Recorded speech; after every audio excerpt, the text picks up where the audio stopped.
اور ان کو مائک بھی لگ گیا ہے. تو احسن اقبال صاحب بہت بہت شکریہ.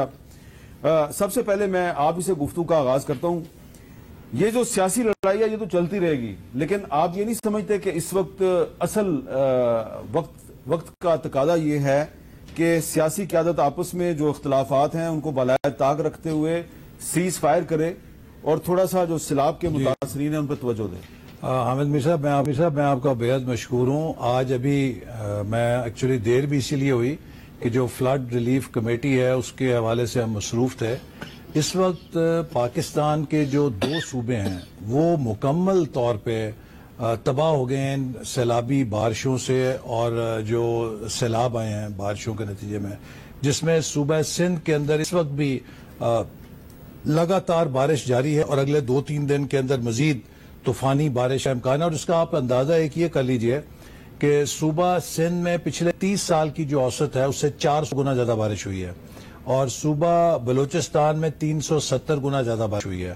اور یہ جو علاقے ہیں جہاں پہ بارش ہوئی ہے یہاں پہ اوسطاً بہت کم بارش ہوتی ہے، لہٰذا یہاں کے مکان، یہاں کا جو انفراسٹرکچر ہے وہ بالکل بارشوں کے لیے تیار نہیں تھا، نہ اس کے مقابلے کا ہے. اور اس لیے جہاں سے یہ سیلاب اور بارش گزر رہی ہے، کچے مکان ہیں وہ سب اس نے کر دیے. بہت بڑی تباہی ہے. اس وقت پاکستان کا نمبر 1 ایشو یہ ہونا چاہیے کہ ہم اپنے سیلاب میں اور بارشوں سے جو متاثر بہن اور بھائی ہیں ان کو کس طریقے سے مدد کر سکتے ہیں، اور جو صوبائی حکومتیں ہیں ان کی پہلی ترجیح یہ ہونی چاہیے کہ وہ کس طرح سب کو اکٹھا کر سکتی ہیں اور ان کی مدد کریں، بجائے یہ کہ ہم ایک دوسرے کے ساتھ. اچھا، کوئٹہ شہر جو ہے اس کو جو خطرہ درپیش ہے کارخسا ڈیم کی وجہ سے، وہ آپ کو اس کا پتہ ہے؟ جی کوئٹہ شہر اور پورا بلوچستان اس وقت، اور اسی طرح صوبہ سندھ، اس کا اندرون سندھ جو ہے وہ اس وقت بالکل تباہی کی تصویر. لیکن احسن اقبال صاحب، ایک طرف تو ہم یہ بات کر رہے ہیں کہ فائر بندی کر دیں، دوسری طرف آج بھی اسلام آباد میں تھانہ آپرا میں عمران خان اور ان کی پارٹی کے کچھ اور جو رہنما ہیں ان کے خلاف دفعہ 144 کی خلاف ورزی کے الزام میں مقدمہ درج ہوا کہ آپ نے 20 اگست کو ایک ریلی نکالی تھی شہباز گل کے حق میں، 5 دن بعد آج مقدمہ درج ہو گیا. تو میسج کیا جائے گا؟ دیکھیے، میسج تو آئے گا جب آپ کی طرف ریاست کی طرف اشتعال انگیزی ہوگی، اداروں کو نشانہ بنایا جائے گا اور بے بنیاد الزامات لگا کے آپ لوگوں کو سیاسی محاذرائی کی طرف دھکیلیں گے. میں عمران خان صاحب سے بھی اپیل کرنا چاہتا ہوں کہ وہ اس موقع کے اوپر اپنی سیاست کو کچھ دنوں کے لیے، جیسے جب چین کے صدر کا دورہ تھا تو ہم نے ان کی بڑی منت کی تھی کہ 4-5 دن کے لیے اپنے دھرنے کو چھوڑیں اور چین کے صدر کے دورے کو ہونے دیں. تو میں اس وقت بھی انہیں یہ اپیل کروں گا کہ وہ اس سیاسی کشمکش اور جدوجہد کو فی الوقت ختم کریں اور حکومت پنجاب کو کہیں کہ ڈیرہ غازی خان کے اندر جو تباہی ہوئی ہے اس کی طرف توجہ دے، توسا کی طرف جو تباہی ہے، اور پھر پنجاب کے پورے صوبے کو موبلائز کرے کہ جو صاحب ثروت لوگ ہیں وہ بلوچستان کے عوام کی خدمت کے لیے، سندھ کے اندر جو لوگ اس وقت بے گھر ہیں ان کی خدمت کے لیے اپنے عطیات دیں. چیمبرز آف کامرس جو ہیں وہ موبلائز ہوں. اس وقت ہم سب کو مل کر ان لوگوں کے زخموں پہ مرہم رکھنے کی ضرورت ہے جو شیلٹر لیس ہو گئے ہیں، جن کے مکان ختم ہو گئے، چھوٹے بچے ہیں وہ دودھ اور خوراک کے لیے ترس رہے ہیں. حکومت کے پاس جو وسائل ہیں ہم نے سب جھونکے ہوئے ہیں، لیکن یہ اتنی بڑی تباہی ہے کہ دنیا میں کسی ملک میں بھی اس سطح کی آئے تو ایک دم آپ حکومت اکیلی اس سے نہیں نپٹ سکتی، پوری قوم کو اس میں لگنا ہے. اچھا سلمان اکرم راہی صاحب، ایک طرف تو ہم سب اگری کر رہے ہیں کہ اس وقت جو سیاسی قیادت ہے اس کو آپس کی جو لڑائیاں ہیں وہ چھوڑ کے سیلاب کے متاثرین پہ توجہ دینی چاہیے، لیکن دوسری طرف یہ جو مقدمات درج ہو رہے ہیں تو آپ کو کیا لگتا ہے، تو پبلک کو کیا میسج آئے گا کہ یہ مقدمات بھی درج ہونے ضروری ہیں اور فائر بندی بھی ضروری ہے؟ دیکھیں، جو اس بدحالی کا شکار ہیں، اس قیامت کا شکار ہیں، میرا نہیں خیال وہ کچھ اور سوچ رہے ہوں گے، ان کی نظر اسلام آباد پہ ہوگی یا مقدموں پہ ہوگی. ان کی تو زندگی اور موت کا یہ معاملہ ہے. اس لیے ہمیں سب کو، میں سمجھتا ہوں اس وقت بالکل ان کے ساتھ کھڑا ہونا چاہیے، ہمیں ان کو ہاتھ پکڑنا چاہیے، جو مدد ہو سکتی ہے وہ کرنی چاہیے، باقی تمام چیزیں غیر اہم ہیں. اچھا، دیکھیں، کچھ سال پہلے آپ کو یاد ہوگا جب جاپان میں سونامی آئی تھی، نیوکلیئر ریاکٹر ان کا تباہ ہو گیا تھا اور اس سے ریڈیو ایکٹیویٹی کے پھیلنے کا خدشہ تھا. انسانی تاریخ کا ایک عجیب و غریب واقعہ ہوا تھا. پوری جاپانی قوم جو تھی وہ یکجان ہو گئی تھی، یک قالب ہو گئی تھی. یہ ایک ہماری تاریخ کا، انسانی تاریخ کا ایک یادگار واقعہ تھا کہ کس طرح انہوں نے سب نے کھڑے ہو کر اس آفت کا سامنا کیا تھا. اور یہی ایک زندہ قوم کی میں سمجھتا ہوں پہچان ہے، اور زندہ قوم کا جو ایک جوہر ہے، زندہ جوہر، وہ یہی ہے کہ آفت کے لمحوں میں ہم سب کچھ بھول کر ساتھ اکٹھے کھڑے ہو جائیں۔ اگر آج ہم یہ نہیں کرتے، دیکھیں ایسٹ پاکستان میں یہ ہوا تھا، سائیکلون آیا تھا اور ان کو یہ لگا کہ کسی کو ہماری پرواہ نہیں، 1971 میں، اور اس کا نتیجہ کیا نکلا؟ یہ وہ لمحے ہوتے ہیں تاریخ کے جب آپ دلوں میں بددلی پیدا کر دیتے ہیں، دوریاں پیدا کر دیتی ہیں۔ یہ اس وقت بالکل نہیں ہونا چاہیے۔ بلوچستان ڈوبا ہوا ہے تو ہم سب ڈوبے ہوئے ہیں۔ جی شعیب شاہین صاحب، آپ کو کیا لگتا ہے کہ سیاسی قیادت جو ہے وہ ایک دوسرے کے خلاف مقدمات قائم کروا رہی ہے؟ فیڈرل منسٹرز کے خلاف پنجاب میں مقدمے درج ہو رہے ہیں، اور جو صوبائی وزراء ہیں اور پی ٹی آئی کے رہنما ان کے خلاف اسلام آباد میں مقدمے درج ہو رہے ہیں، اور دوسری طرف عام لوگ جو ہیں وہ سیلاب کے پانی سے نبرداز ماں ہے۔ میسج کیا جا رہا ہے پبلک کو؟ حامد میر صاحب، سب سے پہلے تو میں آپ کو شکریہ ادا کرتا ہوں کہ آپ نے واقعی ٹرو سینس میں اس وقت جو ہمارے دکھی لوگ ہیں ان کا ایشو ٹیک اپ کیا ہے۔ افسوس کی بات ہے کہ میڈیا کو جتنی توجہ ادھر دینی چاہیے وہ میڈیا بھی توجہ نہیں دے رہا، جس طرح سیاستدان نہیں دے رہے میڈیا بھی نہیں توجہ دے رہا۔ آپ نے بڑا اچھا یہ سارا کچھ دکھایا، یہ کیا، اور یہ ہماری سیاست کی بدقسمتی ہے۔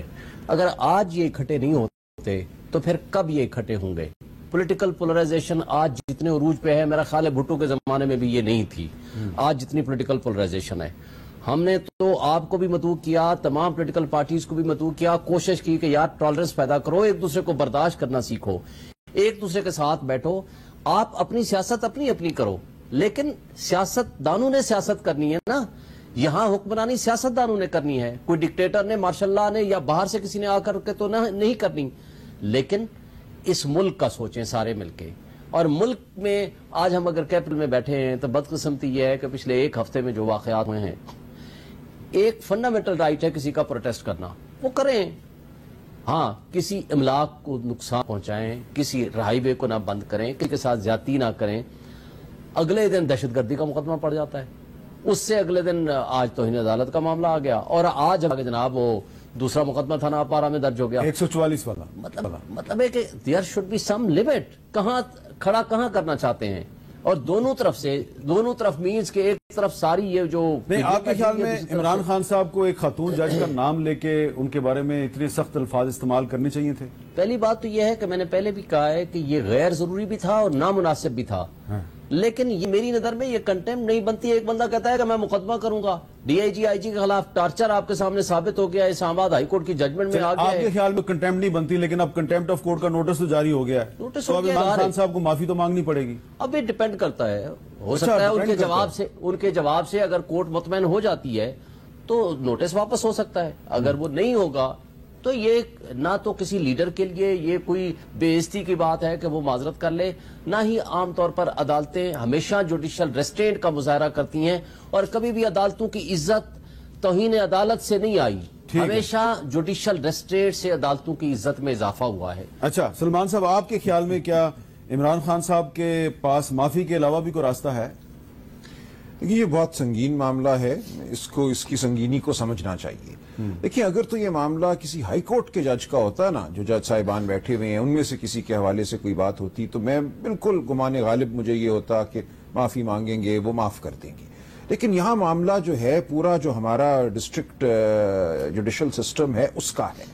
کسی بھی جج کے حوالے سے آپ کو اگر فیصلے پہ کوئی شکایت ہے تو بڑے پروقار طریقے سے آپ اپیل دائر کریں، یا دیگر ادارے ہیں ہائی کورٹ کے حوالے سے، سپریم کورٹ کے حوالے سے سپریم جوڈیشل کاؤنسل ہے، لوور جوڈیشری کے حوالے سے بھی آپ ڈسپلنری ایکشن کی درخواست کر سکتے ہیں۔ عدلیہ کے معاملات کو وقار سے چلنا چاہیے، عدلیہ کا ایک ممتاز مقام ہے ہمارے نظام میں، ڈی آئی جی کی بات علیحدہ ہے۔ تو اس لیے معاملہ صرف یہ نہیں ہے کہ آپ نے یہ کہا کہ ہم ایکشن لیں گے، لیکن جس طرح آپ نے کہا، جس موقع کا محل جو تھا اور جو آواز کی جو ٹون تھی، وہ سب میری نظر میں تو ایسی تھی کہ ایک جج اس کے بعد کام نہیں کر سکتی۔ یہ کہنا کہ تم تو تیار ہو جاؤ زیبا، تمہارے خلاف تو ہم ایکشن لے رہے ہیں، ایکشن لینا بالکل ٹھیک ہے اگر اس کا مقصد اپیل دائر کرنا ہے یا کوئی اور تادیبی کارروائی کرنا ہے جس کی قانون میں گنجائش ہے، لیکن تم تو تیار ہو جاؤ اور شرم کرو اس کے بعد، یہ باتیں مناسب نہیں ہیں۔ اگر ایسی بات جج صاحبان کے حوالے سے ہو، کل ہائی کورٹ کے جج صاحبان کے حوالے سے ہو سکتی ہے، تو میری تو گزارش ہوگی، التجا ہوگی اپنے بھائی سے بھی اور ان کی لیڈرشپ سے بھی بڑا مقام ہے ان کا، اور ان کا ایک رول ہے پاکستان کی سیاست میں. اس وقت خلا جو ہے پاکستان کی سیاست میں نیا ایک نہیں قائم ہونا چاہیے. خلا کو کون پر کرے گا آپ کے خیال میں عمران خان صاحب کو معافی مانگنی چاہیے؟ بالکل مانگنی چاہیے. دیکھیں اگر آپ پہلے اپنا مقدمہ لڑتے ہیں توہین عدالت کا اور اس کے بعد آپ کو لگتا ہے کہ نہیں مقدمے میں تو بات نہیں بن رہی، اب میں معافی مانگوں، تو اس معافی کو بالکل دوسری طرح دیکھا جاتا ہے. پہلے دن جا کے اپنی غلطی کا اعتراف کرنا اور اس اعتراف کے بعد معافی مانگنا، اس کی حیثیت اور ہوتی ہے. بحث کر کے مقدمہ لڑ کے اس کے بعد معافی مانگنا، اس کی حیثیت اور ہوتی ہے. اچھا احسن اقبال صاحب، کیا عمران خان صاحب ویسے ہی غلطی کے مرتکب ہونے والے ہیں جیسی کہ یوسف رضا گیلانی صاحب نے کی، جیسی کہ طلال چودھری نے کی، جیسی کہ دانیال عزیز نے کی؟ دیکھیے یہ اب بڑا ایک انٹرسٹنگ مرحلہ ہے. مجھے یاد ہے کہ میں نے ایک جسٹس ثاقب نثار صاحب کے حوالے سے ایک پاسنگ ریمارک دیا تھا، اور اس وقت جسٹس غالباً مظاہر نقوی صاحب اس کے ہیڈ تھے اور 2 جج صاحبان اور تھے. تو مجھے تو ایک کنٹیمپٹ کی 5 مہینے کارروائی بھگتنی پڑی، اور مجھے پھر ان کو میں نے ان سے معذرت بھی کی، لیکن وضاحت بھی کی کہ میں نے تو کوئی انہیں براہ راست ایسی بات نہیں کی تھی جو توہین امیز ہو. میں نے تو صرف یہ کہا تھا کہ آپ نے اگر میرے بارے میں کوئی ایک الزام لگایا ہے تو مجھے پہلے آپ چارج شیٹ کرتے، پھر آپ یہ بات کرتے آپ نے یہ ایسی بات کیوں کی. تو اس پہ مجھے توہین عدالت کا نوٹس مل گیا اور 5 مہینے تک میں نے رگڑا کھایا. یہ تو جیسے ابھی انہوں نے بتایا کہ بہت ہی سنگین بات ہے. اس کا مقصد یہ تھا، مطلب یہ تھا کہ اگر آپ وہ سن رہے ہوں کہ جج کو وہ یہ کہہ رہے ہیں کہ ہم نے چھوڑنا نہیں تمہیں، اب آپ مجھے بتائیں کہ اس طریقے کی دھمکیاں اگر آپ ججز حضرات کو دیں گے، اور میں اپنے یعنی کہ محترم صدر صاحب جو ہیں باہر کے، ان سے بھی کہوں گا کہ یہ تو وکیل ہیں، رول آف لا کے بڑے علامت ہیں، اپنی سیاسی وابستگی ایک طرف، انہیں اس چیز کی تو غیر مشروط مذمت کرنی چاہیے، اس کی کوئی توجیہ نہیں دینی چاہیے. دیکھیے یہ ایک ایسا عمل ہے کہ جس کی آپ کوئی توجیہ نہیں کر سکتے. اگر ان جیسے پڑھے لکھے لوگ اور وکیل اور جو صدارت کے منصب پہ ہوں یہ بھی اس کے لیے گنجائش نکالیں گے تو پھر ہم ایک عام ان پڑھ آدمی سے کیا. اچھا یہ پہلی دفعہ نہیں ہوا جی. نومبر 1997 میں سٹنگ پرائم منسٹر تھے نواز شریف صاحب، ان پر بھی اس طرح کا ایک الزام لگا تھا اور ان کو عدالت نے نوٹس دیا توہین عدالت کا. وہ عدالت میں پیش ہوئے اور وہ ایک بہت بڑا پھڈا بن گیا تھا. پھر 16 جنوری 2012 کو یوسف رضا گیلانی صاحب کو بھی توہین عدالت کا نوٹس دیا اور اس کیس میں الٹیمیٹلی پھر ان کو سزا ہوئی اور وہ نااہل ہو گئے. اور پھر 31 جولائی 2013 کو عمران خان صاحب جو ہیں ان کو بھی سپریم کورٹ نے طلب کیا تھا کنٹیمپٹ آف کورٹ میں، اور اس وقت عمران خان انہوں نے اس پہ معذرت کر لی تھی. 15 اگست 2017 کو نواز شریف صاحب اور ان کے 14 جو ساتھی تھے ان کو بھی نوٹس ملا تھا کنٹیمپٹ کا. یہ کیس ابھی تک زیر التوا ہے. 2018 میں دانیال عزیز اور طلال چودھری اور نہال ہاشمی مسلم لیگ نون کے 3 رہنما تھے، ان کو توہین عدالت کے نوٹس جاری ہوئے اور ان کو معافی کے باوجود ان کو سزا دے دی گئی. اور پھر 23 اگست 2022 کو عمران خان صاحب کو بھی نوٹس جاری ہوا ہے. عمران خان صاحب نے 2013 میں کیا ریمارکس دیے تھے جس پہ ان کو نوٹس ہوا تھا اور انہوں نے معافی بھی مانگی تھی؟ سنیں ذرا. ہم سمجھتے ہیں کہ جو الیکشن کمیشن اور پاکستان کی عدلیہ کا رول تھا پچھلے الیکشن میں، یہ پاکستان کی تاریخ میں سب سے شرمناک رول تھا. انہوں نے پاکستان کی تاریخ کا وہ الیکشن کروایا جس پہ پاکستان میں کبھی اتنی دھاندلی نہیں ہوئی جتنی پچھلے الیکشن میں ہوئی. اچھا نام کسی کا نہیں لیا، ایک جنرل ریمارکس دیے شعیب شہین صاحب. جنرل ریمارکس پہ کنٹیمپٹ کا نوٹس ہوا اور خان صاحب کو معافی مانگنی پڑی سپریم کورٹ میں. تو ابھی تو انہوں نے نام لیا جج. ٹھیک بات کہہ رہے ہیں. میں نے تو پہلے کہہ دیا تو یہ نامناسب تھا اور غیر ضروری بھی تھا. لیکن میں یہ کہتا ہوں کہ آج سے 1 مہینے پہلے کے ذرا سٹیٹمنٹس اٹھاؤ. اگر وہ پٹیشنیں بھی جو کہ ہمیں پتہ چلا ہے کہ وہ ہو رہی ہیں یا پتہ نہیں کسی نے کی ہیں، اگر وہ بھی آ جاتی ہیں تو 1 مہینہ پہلے سپریم کورٹ کے ججز کا، چیف جسٹس صاحب کا نام لے لے کے آپ ہی کے پروگرام میں بیٹھ کے بھی ہوئے، کئی جگہوں پہ بھی ہوئے. میں نے بلکہ اس پہ پریس کانفرنس کی تھی کہ ججمنٹ کے اوپر ڈسکس کرو، کسی بھی جج کا نام مت لیں. اور یہ مناسب نہیں ہے. میں آج بھی کہہ رہا ہوں یہ مناسب نہیں تھا. لیکن بات یہ ہے کہ جب آپ ویٹ کریں گے نا کہ کس کے الفاظ کیسے ہیں، ایک قانونی ایکشن لینے کی بات ہے، ایک یہ ہے کہ آپ جج کو ملائن کرتے ہیں، اسکینڈلائز کرتے ہیں یا اس کو کسی اور انداز میں آپ مخاطب ہوتے ہیں. That is wrong. میں نے پہلے کہا معذرت کر لینا، کسی بڑے لیڈر کی اس میں کوئی شان میں گستاخی نہیں ہوتی. عدلیہ کو بھی اپنا جوڈیشل ریسٹرینٹ کا اظہار کرنا چاہیے تاکہ عدلیہ کے وقار میں اضافہ ہو. کبھی عدلیہ کی عزت توہین عدالت قائم کرنے سے یا کسی کو سزا دینے سے کبھی نہیں آتی. اچھا اب اس پہ دیکھیں، اس پہ اب ایک سوال نہیں پیدا ہوگا کہ بھئی اگر یوسف رضا گیلانی کو توہین عدالت پہ سزا ہو سکتی ہے، دانیال عزیز کو ہو سکتی ہے، طلال چودھری کو ہو سکتی ہے، تو عمران خان کو کیوں نہیں ہو سکتی؟ جی اس میں فرق ہے. سب سے پہلے آپ کو یوسف رضا گیلانی صاحب کو 2 سال میٹر چلا، ان کو کہا گیا یہ خط لکھیں، ہی ریفیوزڈ، اس نے رائٹنگ میں کہا میں نہیں لکھوں گا، اور اس کے بعد یہ ہوا کہ اس کے اوپر پھر مقدمہ چلا، ایویڈنس آئی، کراس ایگزامینیشن ہوئی، ڈیفنس ایویڈنس آئی، اور اس کے اوپر ان کو سزا ہوئی، اور ٹل رائزنگ آف دی کورٹ. اور اسی طرح جو باقی 3 دوست ہیں پی ایم ایل این کے، آپ ان کے اگر الفاظ اٹھا لیں جو میں کم سے کم نہیں، انہوں نے کسی جج کا نام نہیں لیا. نہیں، لیکن جو کہا تھا کہ اگر نہال ہاشمی صاحب کا مجھے زبانی یاد ہے، انہوں نے جو کہا تھا کہ تمہارا جو انجام کریں گے، تمہارے جو بچوں کا انجام کریں گے، وہ میں وہ الفاظ نہیں دہرا سکتا، تو وہ الفاظ تھے جو کبھی ٹالریٹ نہیں ہو سکتے تھے. جسٹس آصف سعید کھوسا صاحب نے اس کا ٹرائل کیا تھا، بلکہ اس کے بعد نہال ہاشمی صاحب جب جیل سے رہا ہوئے تھے، آپ کو اگر یاد ہے، تو انہوں نے باقاعدہ جو الفاظ بعد میں استعمال کیے اس کے اوپر ثاقب نثار صاحب نے نوٹس دیا، اس کو پھر معاف کر دیا، حالانکہ وہ زیادہ سخت تھے. اس کے معافی پھر مل گئی تھی. سارے ہم لوگ بھی گئے تھے، سپریم کورٹ کے سابق جو صدور تھے وہ بھی گئے، انہوں نے کہا جی ہمارا وکیل بھی ہے، بھائی بھی ہے، ڈیسپریٹ تھا، مہینہ جیل رہ کر آیا، اب اس کو معاف کرتے. اس کے الفاظ وہ زیادہ سخت تھے، تو اس لیے پھر اس کو دوسرے کیس میں معافی ملی تھی. یہاں پہ ایک مجھے بریک لینی ہے، بریک کے بعد دوبارہ ملتے ہیں.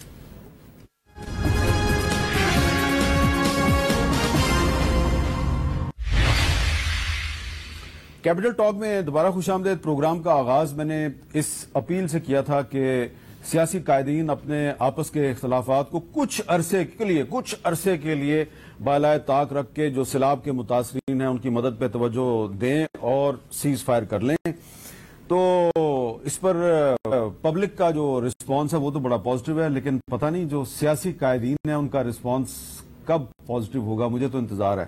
لیکن ناصر اقبال صاحب، ابھی میں آپ سے سوال تو ایک بہت ہی سیاسی نوعیت کا کرنے والا ہوں. ہمارے سابقہ وزیر اطلاعات ہیں جناب فواد حسین چودھری صاحب، وہ آج فرماتے ہیں کہ اپنی صوبائی حکومتوں پر واضح کر دوں، لوگوں نے ووٹ صرف وزیر بننے کے لیے نہیں دیے. عمران خان کی گرفتاری کی کوشش ہو، 25 مئی کے واقعات ہوں، یا شہباز گل اور سیاسی کارکنان کی گرفتاری اور ٹارچر، آپ نے ورکروں کو مایوس کیا ہے. اسلام آباد کی 25 کلومیٹر پر حکومت کرنے والے بدماش بنے بیٹھے ہیں.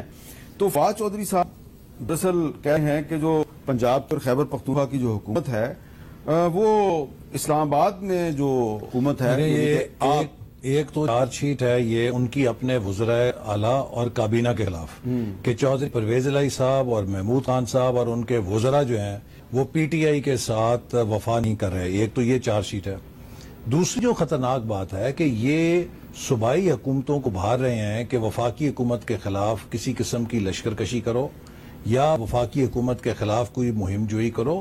یہ کیا ملک کے اندر کیا کرنا چاہتے ہیں؟ کہ آپ ملک کے اندر ایک انارکی پیدا کرنا چاہتے ہیں؟ ملک کے اندر آپ کوئی انتشار کی آگ لگانا چاہتے ہیں؟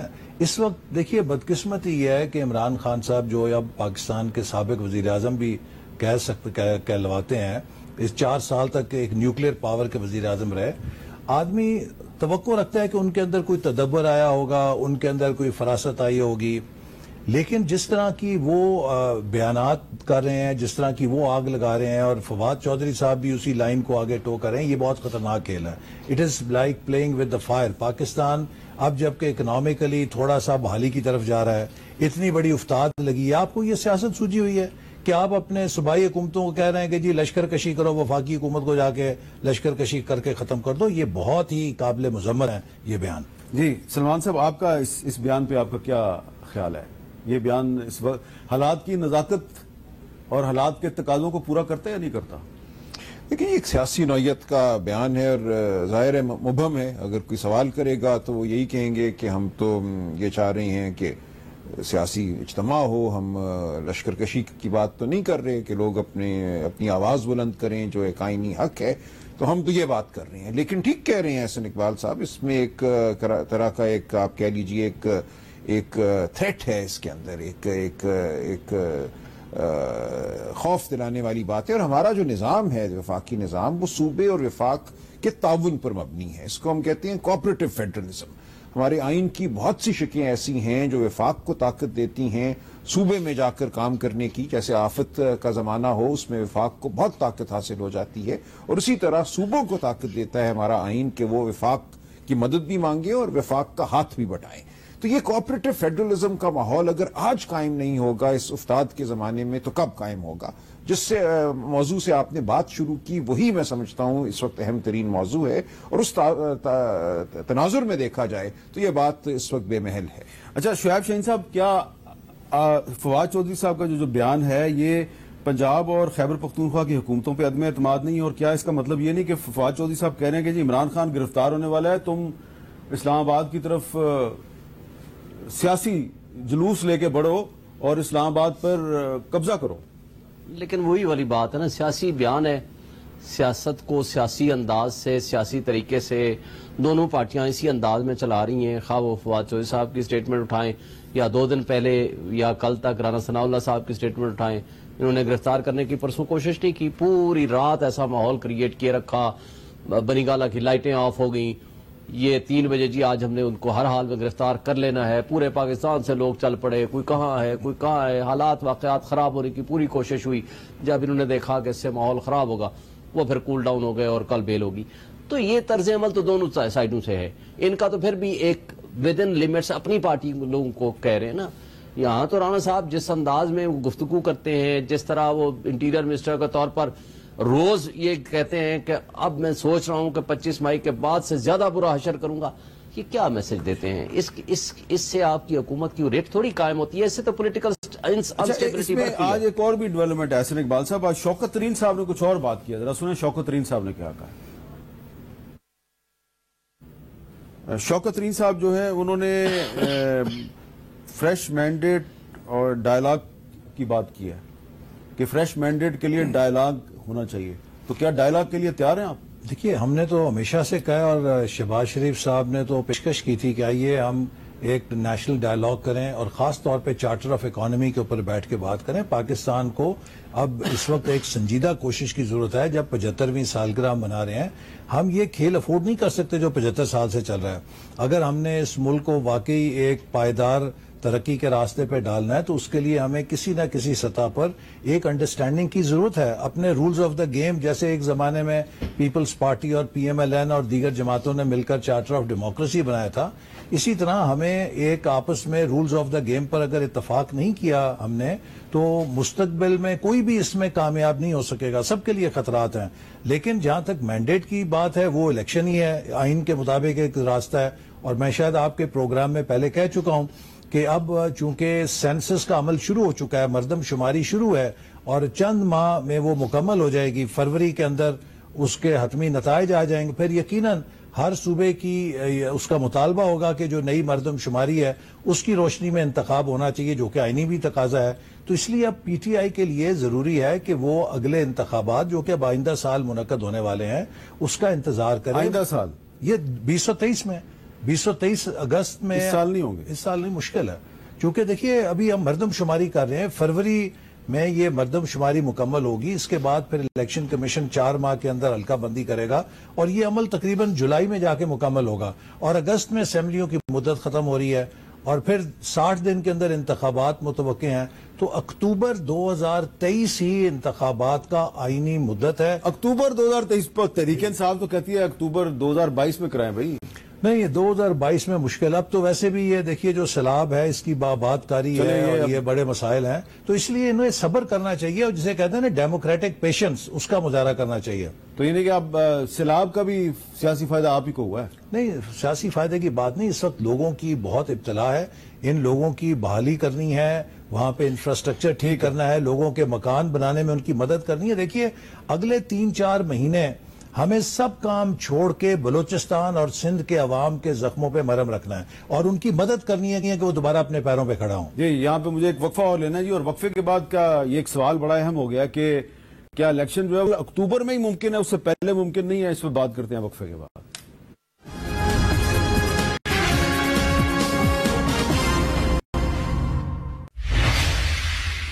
کیپٹل ٹاک میں خوش آمدید. سلمان صاحب, یہ اب صرف سیاسی نہیں, ایک لیگل کانسٹیٹیوشنل میٹر ہے. الیکشن جو ہے وہ فیبرری 2023 سے پہلے نہیں ہو سکتا. Do you agree with Ahsan Iqbal صاحب؟ دیکھیں آئینی طور پہ تو ظاہر ہے پارلیمان کی مدت جو ہے وہ اگلے سال تک تو جا رہی ہے اور اس کے بعد آئین کے مطابق ایک وقت متعین ہے. تو وہ تو ٹھیک فرما رہے ہیں احسن اقبال صاحب کہ وہ بات تو اکتوبر تک چلی جاتی ہے, ستمبر اکتوبر تک. یہاں تو بات سیاسی تھی کہ سیاسی ایک سیٹلمنٹ کے ذریعے یا ایک کمپرومائز کے ذریعے اسمبلی پہلے توڑی جائے اور الیکشن کرا دیا جائے. اب جو دو باتیں جن کا ذکر احسن اقبال صاحب نے کیا, ایک سیلاب والا معاملہ اور دوسرا جو یہ سینسس والا معاملہ ہے, دونوں میں سمجھتا ہوں قابل غور باتیں ہیں, معقول باتیں ہیں.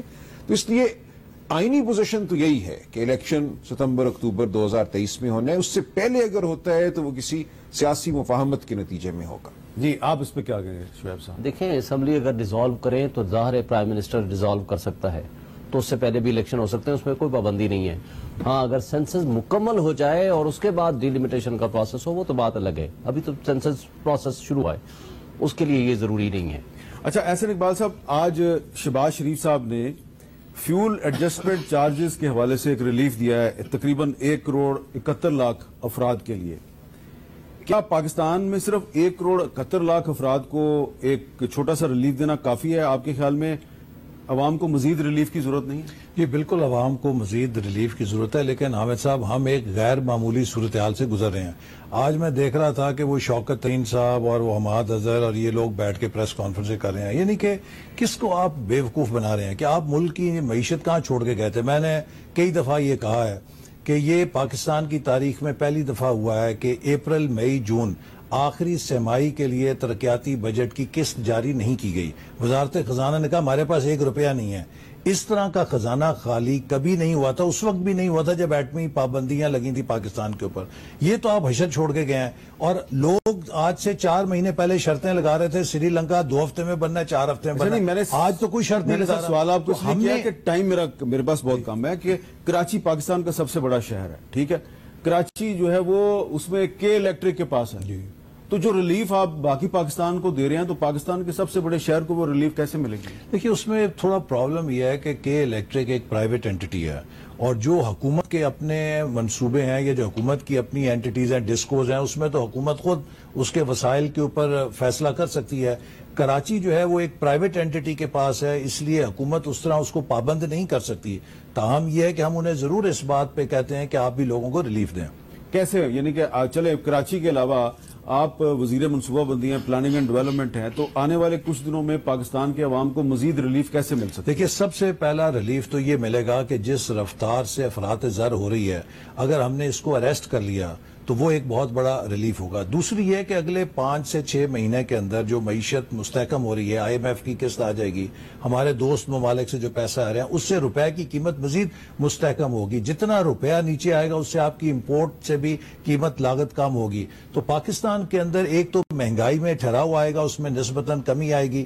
پھر ساتھ کے ساتھ جو ہے بین الاقوامی سطح کے اوپر بھی یہ فورکاسٹ ہے کہ جو سپر سائیکل تھا یہ اب نیچے کی طرف آ رہا ہے, ٹھہر رہا ہے, اس سے بھی ملے گی. کچھ ہم انتظامی اقدامات بھی لے رہے ہیں. اس وقت ہماری ایک بہت بڑی مجبوری یہ ہے کہ پنجاب جو کہ پاکستان کا 50% سے بڑا صوبہ ہے اور وہ غلہ بھی پیدا کرتا ہے, فوڈ انفلیشن میں اس کی بڑی اہمیت ہے, وہاں پہ انتظامی مشین بالکل بے قابو ہے. وہ پچھلے کئی مہینے سے وہاں پہ ایک بحران چل رہا ہے.